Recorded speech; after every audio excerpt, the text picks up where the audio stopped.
Welcome to special analysis. నేను రమ్మ మండవ. ఈరోజు అనాలిసిస్లో భాగంగా మనం తీసుకోబోతున్న టాపిక్ ఏంటంటే నా టార్గెట్ తెలంగాణ టీడీపీనే తేల్ చేసిన కవిత అని చెప్పేసి నేను టైటిల్ పెడతాం జరిగింది. ఈ అంశం మీదే ఈరోజు మనం డిస్కస్ చేసే ప్రయత్నం చేద్దాం.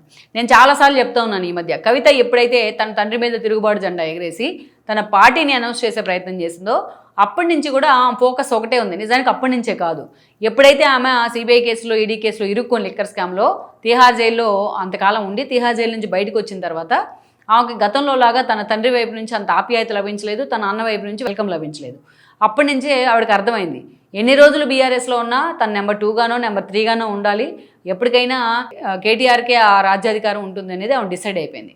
అందుకే ఏకంగా తన బాబు మీద, తన అన్న మీద, తన మామయ్య హరీష్ మీద అందరి మీద తిరుగుబాటు జెండా ఎగరేసి బయటకు వచ్చేసింది.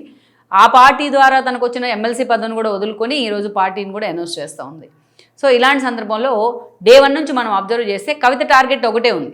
ఎప్పుడైతే ఆమె బీఆర్ఎస్ మీద టార్గెట్ పెట్టింది, ఎందుకంటే బీఆర్ఎస్ నుంచి బయటకు వచ్చిన తర్వాత రోజు నుంచి బీఆర్ఎస్లో ఎవరైతే అసంతృప్త నేతలు ఉంటారో వాళ్ళంతా తన వైపుకి రండి అని చెప్పింది. అంతేకాదు ఇక ఆ పార్టీ వచ్చేది లేదు, అధికారంలోకి చచ్చేది లేదు. సో బీఆర్ఎస్ తీసుకున్న 10 ఏళ్ల నిర్ణయాలను కూడా ప్రతిరోజు ఏదో ఒక రూపంలో ఎండగడుతూ నా టార్గెట్ బీఆర్ఎస్ఏ అన్నట్టుగా ఉంది. ఎందుకంటే ఆవిడకి అర్థమైపోయింది, ఈరోజు బీజేపీ కాంగ్రెస్ మీద ఆ స్థాయిలో ఫైట్ చేసే సీన్లో లేదు. ఎంపీ సీట్స్ ఈక్వల్ గా వచ్చినా బీజేపీ ఎందుకు ఆ స్థాయిలో కోపప్ చేసుకునే ప్రయత్నం జరగట్లేదు. ఇంకా పొత్తుల కోసం వెంపర్లాడుతూ ఉంది బీఆర్ఎస్ తో. ఇప్పుడు కాంగ్రెస్ వన్ సైడెడ్గా ఎవరు తమకు ప్రత్యర్థి లేరన్న ధీమాతో రేవంత్ రెడ్డి వెళ్తూ ఉన్నారు.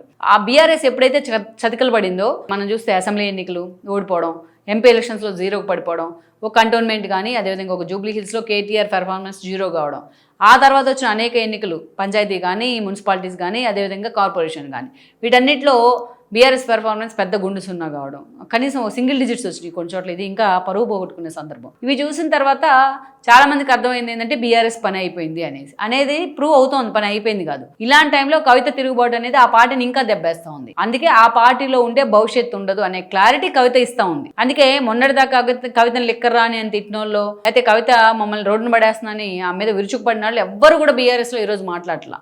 అంటే వీళ్ళంతా కూడా మనస్ఫూర్తిగా కవిత పిలిస్తే తమను వెల్కమ్ చేస్తే వెళ్ళడానికి కూడా చాలా మంది సిద్ధంగా ఉన్నారు. ఆ ఇండికేషన్ ఇస్తా ఉంది ఆవిడ. ఎందుకంటే బీఆర్ఎస్ పని అయిపోయింది, ఆ క్యాడర్ అంతా ఇటువైపుకి రండి, ఆ లీడర్స్ రండి, మీకు నేను న్యాయం చేసే ప్రయత్నం చేస్తాను రాజకీయంగా, నేను భవిష్యత్తులో ప్రత్యామ్నాయ శక్తిగా ఎదుగుతున్నాను, నేను ముఖ్యమంత్రి అవుతాను ఎప్పటికైనా ఛాలెంజ్ చేసి చెప్తా ఉన్నారు. గతంలో రేవంత్ రెడ్డి అలాగే చెప్పాలో అలాగే చెప్తా ఉన్నారు ఆవిడ. సరే, ఆవిడ లిక్కర్ స్కామ్ లో ఇన్వాల్వ్ అయిన కారణంగా క్లీన్ చిట్ వచ్చింది కింద కోర్టులోనే, రౌస్ అవెన్యూ, అంతేగాని పై కోర్టులో రాలే. సిబిఐ దాన్ని మళ్ళీ వెంటబడుతోంది, మళ్ళీ నోటీసులు కూడా ఇచ్చున్నారు. అయితే జనం ఇది ఎంతవరకు మర్చిపోతారనేది ఒక $1 బిలియన్ ప్రశ్న. అయినా తన ప్రయత్నాన్ని మాత్రం ఆపట్ల. దీన్ని ఎవరైనా సరే వెల్కమ్ చేద్దాం. ఇదే సమయంలో ఆమెను చాలా దారుణంగా క్యారెక్టర్ అసాసినేషన్ చేసే ప్రయత్నం జరుగుతోంది కేటీఆర్ వైపు నుంచి. ఇది మాత్రం ఎవరైనా ఖండించి తీరాల్సిందే. చాలా అసహ్యకరమైన ప్రయత్నం అది కేటీఆర్ని, తద్వారా కేసీఆర్ని కూడా డామేజ్ చేస్తూ ఉంది. ఎంత కాదనుకున్నా ఆమె బీఆర్ఎస్ బ్లడ్డే, ఆమె నాన్న కేసీఆర్ బ్లడ్డే, అయినా కేటీఆర్ ఆమెను వ్యతిరేకిస్తూ ఉన్నారు, ఆమె క్యారెక్టర్ అసాసినేషన్ చేస్తూ ఉన్నారు. ఇది మాత్రం దారుణం, దీన్ని ఖండించాలి. Apart from parties, apart from regions. అయితే ఇక్కడ మనం చూస్తే కవిత టార్గెట్ ఏంటనేది ఈరోజు బీఆర్ఎస్లో ఉందంతా ఎవరు, మేజర్ షేరు తెలంగాణ టీడీపీని సక్సెస్ఫుల్గా ఇక్కడ నుంచి ఖాళీ చేసి పంపిద్దామని కేసీఆర్ ప్రయత్నం చేస్తే మొత్తం చంద్రబాబు నాయుడు ఆ రోజు పరిణామాలు కూడా అలా వచ్చినాయి రాష్ట్ర విభజన తర్వాత. సో మిగిలిన టీడీపీ క్యాడర్ మొత్తాన్ని, లీడర్స్ మొత్తాన్ని తన పార్టీలోకి, తద్వారా క్యాడర్ మొత్తాన్ని తీసుకున్నారు కేసీఆర్. లైక్ వైఎస్ఆర్సీపీ, టీఆర్ఎస్ ఒక సెంటిమెంట్ బేస్ మీద నిర్మితమైన పార్టీ, ఒక ఉద్యమ పార్టీగా ప్రస్థానం స్టార్ట్ అయింది. తెలంగాణ ఉద్యమ ఆకాంక్షను తమ నినాదంగా తీసుకుంది. ఆ తర్వాత రోజుల్లో అది ఫక్తు రాజకీయ పార్టీ అయింది, అది వేరే విషయం అయినప్పటికీ.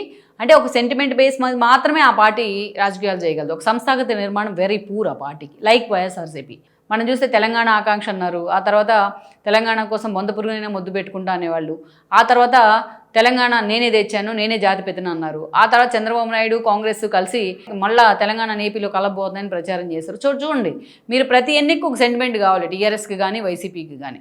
సో మొన్నటి ఎన్నికల్లో అదేంటో జనం తెలుసుకున్నారు కాబట్టి, రియలైజేషన్ అయ్యి వచ్చింది కాబట్టి, సో కేసీఆర్ని నిజంగానే ఇంట్లో కూర్చోబెట్టారు. ఈరోజు కవిత టార్గెట్ అదే. ఆ పార్టీకి మనుగడ లేదు అనేది ప్రూవ్ అయింది, అది ఆల్రెడీ ప్రూవెన్ ఫ్యాక్ట్ కాబట్టి మిగిలిన వాళ్ళంతా నా పార్టీలోకి రండి. మిగిలిన వాళ్ళు ఉన్నంతా కూడా టీడీపీ నేతలే, మేజర్ షేర్ టీడీపీ బ్యాక్గ్రౌండ్ వాళ్ళంతా నా పార్టీలోకి రండి అని ఆమె పిలుస్తూ ఉంది. చాలామంది నేతలు ఆమెతో టచ్లోకి వచ్చారు. నిజంగా గట్టిగా మాట్లాడితే ఆవిడకి రాజకీయ సలహాలు ఇస్తుంది కూడా కొంతమంది మాజీ టీడీపీ నేతలే, ప్రజెంట్ బీఆర్ఎస్లో ఉన్నవాళ్లే. ఎవరు ఎప్పుడు ఆ పార్టీ నుంచి వెళ్ళిపోతారని కేసీఆర్కి ఈరోజు నిఘా పెట్టడానికి అధికారంలో కూడా లేరుగా, ఫోన్ ట్యాపింగ్ లాగా. అందుకే ఆ పార్టీ ఉలిక్కి పడతా ఉంది, ఎప్పుడు ఏ నేతలు వచ్చి బండేస్తాడు తమ మీద అనేసి. అంతేకాదు ఇంకో వైపులో చూస్తే ఆమె తెలంగాణ టీడీపీ క్యాడర్ కూడా ఆమె టార్గెటే. ఆమె పార్టీ పెడతానని అనౌన్స్ చేసిన వెంటనే బీసీ నినాదం అందుకుంది.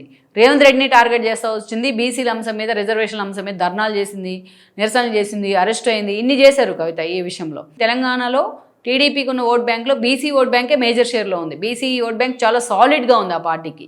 అందుకే తెలంగాణ టీడీపీ మీద ఫస్ట్ నుంచి సానుభూతి ఉంది. ఇంకా గట్టిగా చంద్రబాబు నాయుడు అపాయింట్మెంట్ ఇచ్చినా, లోకేష్ అపాయింట్మెంట్ ఇచ్చినా కలవడానికి కూడా ఆమె రెడీగా ఉండింది. మధ్యలో ట్రై కూడా చేసింది ఆమె చాలా సీరియస్గా. ఎందుకంటే తెలంగాణ టీడీపీ క్యాడర్ తన వైపే ఉంది అని ఒక ఎక్స్పోజర్ ఇచ్చుకోవడానికి ఆమె చాలా ప్రయత్నాలు కూడా చేసింది. సో ఇప్పుడు కూడా ఆమె బీఆర్ఎస్ని టార్గెట్ చేస్తుందంటే తెలంగాణ టీడీపీ మొత్తాన్ని తన వైపుకు తిప్పుకునే ప్రయత్నం చేస్తూ ఉంది. ఎందుకంటే రేవంత్ రెడ్డి ఈ స్థాయిలో ఉన్నారు ఈరోజు సీఎంగా అంటే, రేవంత్ రెడ్డి ఇన్ని ఎన్నికల్లో వరుసగా గెలుస్తూ వస్తున్నారంటే, ఈవెన్ జూబ్లీ హిల్స్ ఆర్ కంటోన్మెంట్, మొన్న పంచాయతీల్లో కూడా, ఇదంతా కూడా టీడీపీ క్యాడర్ పుణ్యమే అని అందరికీ తెలిసిన విషయమే. మేజర్ షేర్ టీడీపీ క్యాడర్ది కూడా ఉంది కాంగ్రెస్ ప్రభుత్వం రావడంలో, రేవంత్ రెడ్డి గెలుపులో. అందుకే ఆవిడ ఆ స్థాయిలో ఫోకస్ పెడతా ఉన్నారు. అవకాశం వచ్చినప్పుడు చంద్రబాబు నాయుడిని ఆకాశానికి ఎత్తేస్తూ ఉన్నారు. అందుకే ఈరోజు క్లియర్ కట్గా నా టార్గెట్ తెలంగాణ టీడీపీని అనే విధంగా ముందుకెళ్తా ఉన్నారు.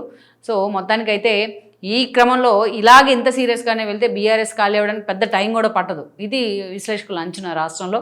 మరి కవిత ఈ విషయంలో ఎంతవరకు సక్సెస్ అవుతారనేది కూడా మనం చూడాలి.